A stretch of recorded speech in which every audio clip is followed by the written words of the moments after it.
Matinale, l'émission se poursuit et nous sommes dans l'espace consacré réservé à l'invité. Ce matin, nous parlons de la question de l'effondrement des immeubles dans la ville de Douala. On se souvient que la semaine dernière, on a eu encore un cas dans le 3e arrondissement au quartier Lokbaba, un immeuble de plusieurs niveaux qui s'est donc effondré et on n'a pas eu de perte en vie humaine, fort heureusement. Et donc, on essaie de questionner ce matin ce phénomène qui tend à se généraliser avec notre expert que nous recevons ce matin depuis le Canada. Il s'agit de Guy Clark Pagui. Il est urbaniste et aménageur. Il est donc avec nous en ligne ce matin. Bonjour. Bonjour. Merci de répondre aux questions d'Equinox Télévision ce matin. Je disais à nos téléspectateurs qu'avec vous, nous abordons ce matin la question de l'effondrement des immeubles. Il est question de prévenir, mais d'évoquer également les facteurs de risque. Alors, d'entrée de jeu, qu'est-ce qui, selon vous, peut expliquer l'effondrement d'un bâtiment qui est soit en construction ou alors qui est déjà mis au service des usagers?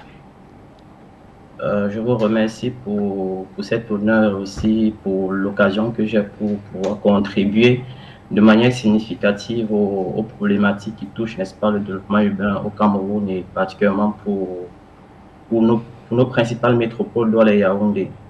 Alors déjà, il faut reconnaître que le phénomène d'effondrement est un phénomène qui a tout naturellement deux principales causes. Il y a les causes exogènes qui sont dues, n'est-ce pas, aux charges excessives ou des imprévus, notamment avec les séismes ou bien des fortes pluies qui peuvent occasionner des inondations qui entraînent par devant des effondrements. Bon. Et on a aussi maintenant des causes endogènes. Et le cas des effondrements constatés dans nos villes, notamment à Douala, aussi même l'an passé, on a eu un effondrement d'un bâtiment à 7 niveaux à Bonapriso. Donc, maintenant, pour le cas de Lokbaba, au lieu dit Saint-Thomas, que je connais bien, je pense que tout naturellement, lorsque on emploie une démarche diagnostique, on questionne, n'est-ce pas, la qualité des matériaux qui ont été utilisés. Tout à fait. Et bien avant cela, il y a toujours une question qui ressort, c'est celle de savoir qui a réalisé le projet, le bâtiment qu'il a fait. Et vous voyez, on ne pose pas la question de à qui appartient le bâtiment. On pose toujours la question qui a fait ce bâtiment et est-ce que le bâtiment a été établi selon les règles de l'art. Donc, et du coup, ça ouvre une brèche, n'est-ce pas, sur les causes peuvent être directement liées au processus de construction du bâtiment en soi. Peut-être ça peut être les matériaux, la source des matériaux peut être douteuse ou même la qualité. Ça peut aussi être dû au fait que la personne qui a mené à construire l'édifice n'était pas habilitée. Peut-être c'est le voisin du quartier, ça peut être le maçon de la famille qui a eu à construire cet édifice. Surtout qu'il est question d'un R+3. Vous voyez, lorsque c'était par exemple un bâtiment rez-de-chaussée, un bâtiment simple, ça pouvait se comprendre parce que les risques à ce niveau sont moindres. Mais lorsqu'il s'agit déjà de construction en hauteur, c'est la vie du propriétaire qui est mise en jeu et aussi de son environnement. Donc, le plus souvent, les effondrements comme cela sont dus dans la grande majorité du fait du processus de construction, ou du moins, c'est que la personne qui a même eu à faire le projet n'était pas habilitée ou bien ne connaissait pas réellement, n'avait pas la maîtrise parfaite du processus de construction. Donc, et aussi parfois, ça peut aussi être dû au fait que le propriétaire a même voulu changer la fonction de base parce qu'il peut avoir des projets où le propriétaire a même eu autorisation légale à travers un permis de construire.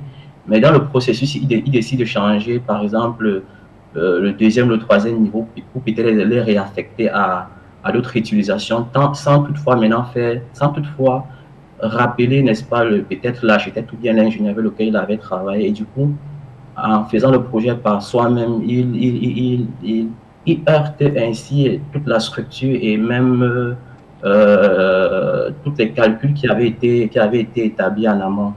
Donc, je dirais de manière générale, l'effondrement est souvent dû principalement, c'est-à-dire dans le cas de Douala, est principalement dû à des erreurs de calcul et aussi parce que ce sont des projets qui sont faits sans toutefois consulter les professionnels, ou bien sans toutefois avoir été établi selon les règles de l'art. D'accord. Merci. Et cela m'amène justement à vous poser cette question. Quelles sont les précautions que l'on devrait prendre avant d'entreprendre une quelconque construction, qu'il s'agisse d'un bâtiment à étage ou pas du tout? Est-ce qu'il y a des précautions de base à prendre, par exemple, étudier même la qualité du sol, entre autres? Ouais, ouais, vous avez déjà vous avez soulevé déjà un paramètre très important. Je dirais, lorsqu'on veut construire un bâtiment, c'est-à-dire qu'il faudrait que le propriétaire soit toujours dans la peau de celui qui a besoin d'un service. C'est-à-dire qu'il faudrait qu'il se pose plusieurs questions, qu'il essaye de se demander, je veux construire un bâtiment, ok. Et il se demande, est-ce que j'ai la ressource financière ou la ressource intellectuelle pour le faire? S'il ne l'a pas, et qu'il a une vision par rapport à son projet, il faudrait qu'il fasse appel à l'assistance technique. Et du coup, ça ouvre, ça donne, n'est-ce pas, ça donnerait ainsi la possibilité à ceux de droit, c'est-à-dire aux professionnels, c'est-à-dire à l'architecte ou bien à l'ingénieur génie civil, de pouvoir l'accompagner dans son projet. Donc, c'est pour tout simplement dire que la meilleure façon la meilleure façon de prévenir tout éventuel risque d'effondrement, c'est de se faire accompagner. C'est de se faire accompagner. Pourquoi? Pour en même temps se mettre en sécurité et pour se rassurer de la qualité du projet qui sera plus tard établi et aussi même du succès. Parce que ce qu'il faut dire, c'est que parfois nous ne savons pas que lorsqu'on veut construire une maison, en réalité, c'est un projet de vie en fait, où nous allons prendre le risque d'y établir nos familles et autour de nous, nous aurons aussi des voisins.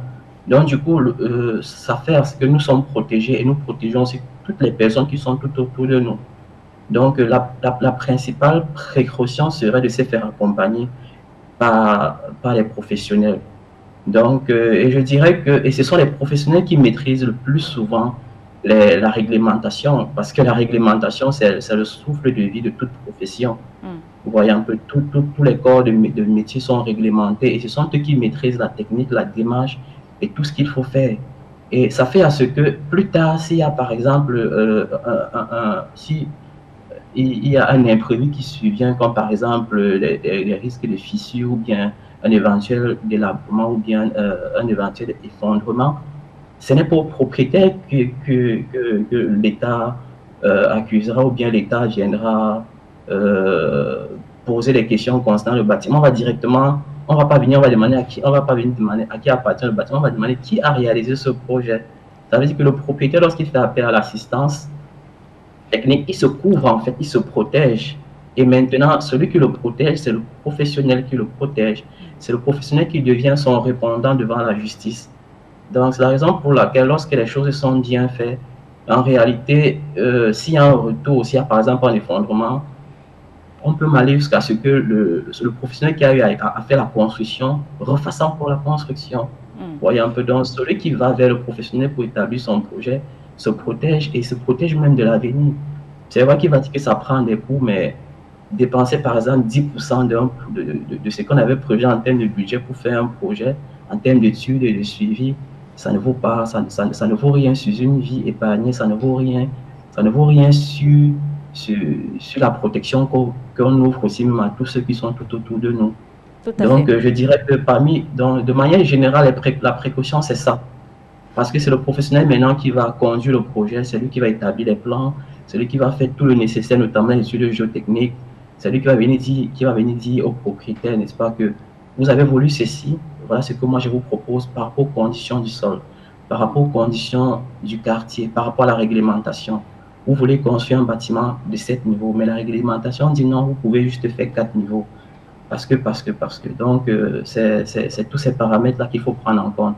Parfois, même vous avez un projet, vous voulez peut-être construire, vous voulez faire un immeuble peut-être de 3 niveaux. Et le professionnel vous dit non, vous pouvez davantage valoriser votre terrain. Vous pouvez par exemple faire 8 niveaux parce que vous avez la possibilité. Il peut aller même faire appel à des actionnaires, il peut faire appel à d'autres acteurs qui pourront même investir dans votre projet. On va sortir avec cette question, on va sortir avec la question de la politique d'urbanisation. Est-ce qu'une réelle politique d'urbanisation pourrait permettre tout de même d'éviter les effondrements d'immeubles, entre autres? Ouais. Effectivement, lorsqu'on parle de politique d'urbanisation, je pointe directement du doigt le cahier de charge qui est appliqué à toutes les orientations d'urbanisme par zone.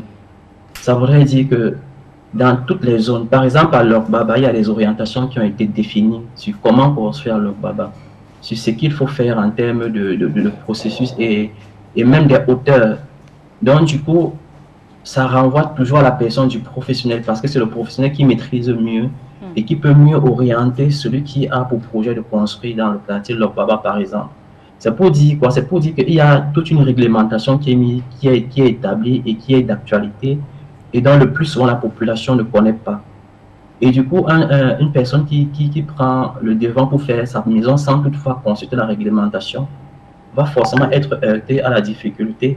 Ça veut dire que dans tous les cas, le professionnel reste la personne centrale en fait, parce que c'est lui qui maîtrise et c'est lui qui pourra répondre plus tard d'une situation. Donc je dirais qu'il y a la réglementation, il y a les orientations qui ont été définies sur comment construire, ce qu'il faut en termes le nombre de planchers, même en termes de matériaux même appropriés.